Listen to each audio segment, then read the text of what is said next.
agora que a gente entendeu como funciona uma teoria liberal e como vemos o mundo sob essa perspectiva, sobre essa ótica, uma lente, né? Como que a gente pode entender a guerra da Rússia e da Ucrânia sobre essa perspectiva? Um dos nossos users perguntou também. É justificável violar a soberania nacional em nome da defesa de interesses nacionais? Então, Maju, sobre a perspectiva liberal, a resposta é muito clara. Não.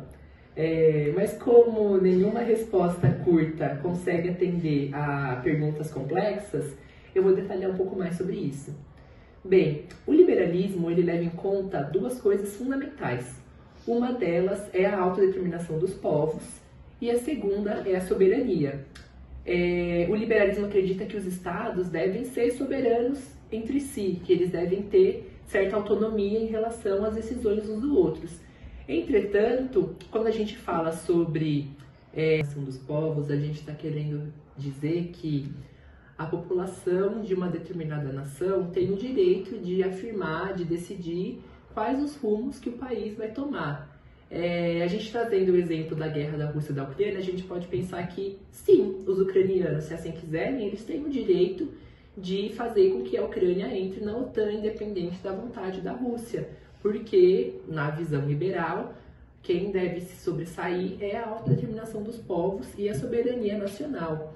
E além disso, outra coisa que colabora para essa questão de não justificar violar a soberania nacional em nome de interesses nacionais, tem outra questão aí, que é a prerrogativa. Ou seja, se a Rússia invade a Ucrânia, se a Rússia viola a soberania de outro país, outros países podem fazer a mesma coisa. Acho que a gente pode tomar como exemplo toda a discussão que teve no início desse ano sobre a Venezuela e a Guiana Francesa, que queria pegar um grande território da Guiana Francesa. Então, se a Rússia pode invadir a Ucrânia, nesse sentido, pode também fazer com que outros países tenham essa motivação.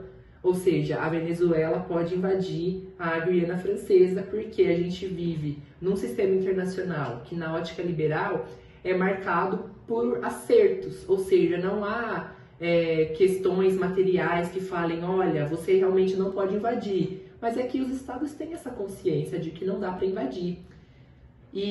Mas também, além disso, a gente não pode cravar que os liberais dizem que realmente não dá para violar a soberania nacional em nome de interesses nacionais, porque aí a gente vai trazer alguns outros exemplos de prerrogativas da teoria liberal, que são os direitos humanos, por exemplo, e as organizações internacionais.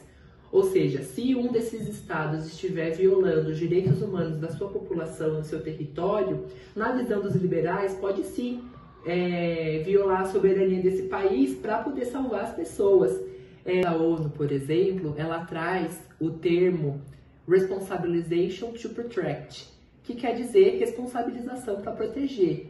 E, além disso, como o ex-presidente dos Estados Unidos, Woodrow Wilson, defendia as organizações internacionais, para que essa soberania pudesse ser violada, para poder proteger as pessoas daquele determinado território, existe a necessidade de um órgão como a Organização das Nações Unidas ou o Conselho de Segurança da ONU respaldar essa invasão, falar, beleza, você pode violar porque as pessoas precisam. E é isso. Entendi. Agora tem outra pergunta aqui do user